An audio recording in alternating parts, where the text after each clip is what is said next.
Sun Studio, arguably one of, if not the most well-known recording studio of all time.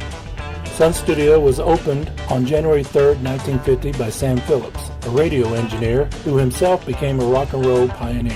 Originally, the studio was called Memphis Recording Service, and it shared the same building with the Sun Records label. It is reported that the first rock and roll single, Rocket 88 by Jackie Brimston and his Delta Cats, was recorded at the studio in 1951.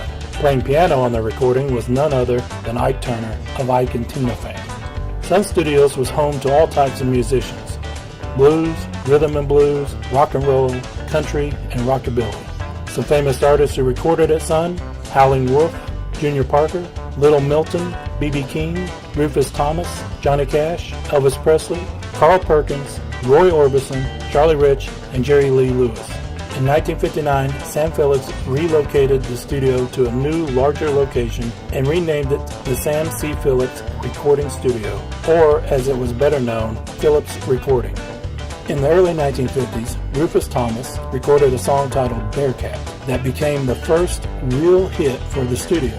Unfortunately, it also got tangled up in a copyright infringement lawsuit that nearly bankrupted Phillips' recording label. Then in 1953, a young unknown kid walked into the office to record a record, supposedly as a gift to his mother. When asked what kind of singer he was, he responded, "I sing all kinds." And asked who he sounded like, he replied, "I don't sound like nobody." They did the recording and noted down the young singer's name. A year later, Phillips acquired a demo recording of a ballad that he thought would suit the young singer.